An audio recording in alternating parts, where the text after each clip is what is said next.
Assalamualaikum warahmatullahi wabarakatuh.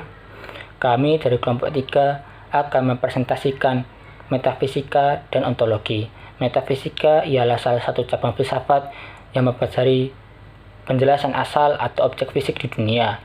Metafisika sebenarnya mengarahkan pada pembentukan sistem-sistem ide, dan ide-ide ini mungkin memberikan suatu penilaian tentang hakikat realitas, atau memberi alasan mengapa kita mesti puas dengan segala sesuatu yang belum terjelaskan hakikat realitasnya.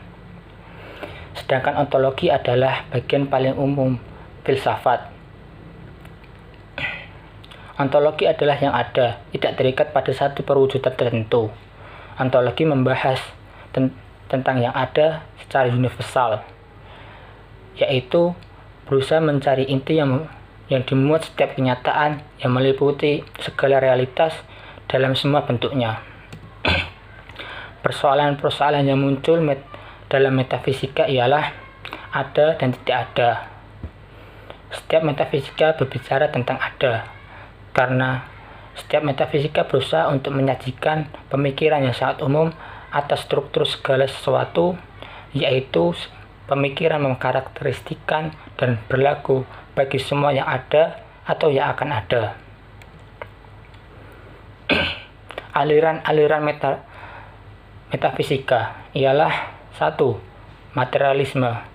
Materialisme ialah pandangan metafisika yang menganggap bahwa tidak ada hal yang selain materi.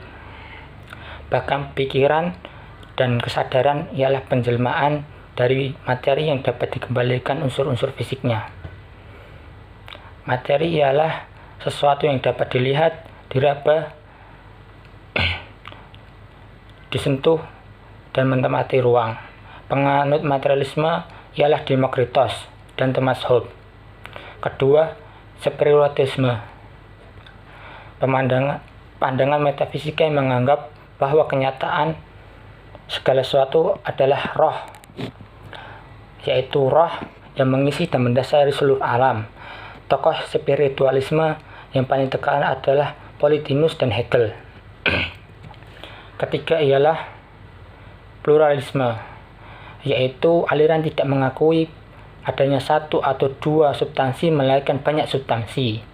Teori-teori yang dapat dimasukkan dalam pluralisme diantara teori para filsuf Yunani kuno yang menganggap kenyataan terdiri dari udara, tanah, api, dan air. Dalam upaya mencari asal-usul semesta, salah satu contoh pluralisme ialah Anaxagoras. Contoh kasus metafisika adalah air yang mampu mentransmisikan emosi yang dimiliki oleh manusia. Air layaknya manusia juga bisa mendengar, melihat, merasakan, dan merespon setiap informasi yang kita berikan kepadanya.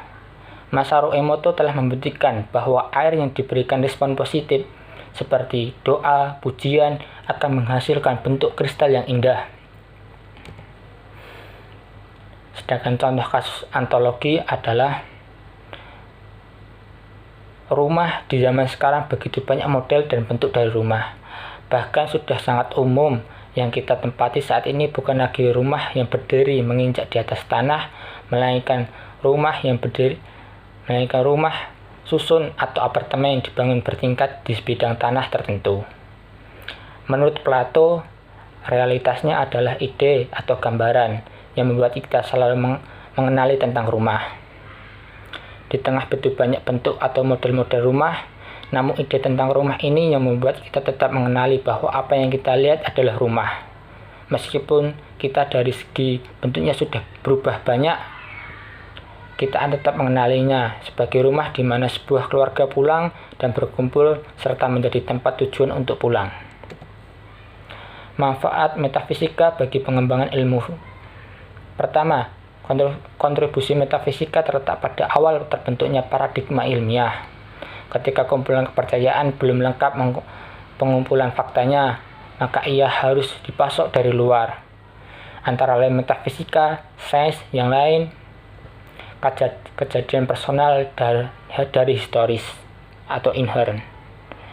Metafisika mengajarkan cara berpikir yang serius, terutama menjawab problem yang bersifat pragmatik atau teka-teki, sehingga melahirkan sikap dan rasa ingin tahu yang mendalam. 3. Metafisika mengajarkan sikap open-minded, sehingga hasil sebuah ilmu selalu terbuka untuk temuan dan kreativitas baru. 4. Perbedaan dalam metafisika melahirkan berbagai ilmu mainstream seperti monisme, dualisme, pluralisme, sehingga memicu proses ratifikasi berupa lahirnya percabangan ilmu.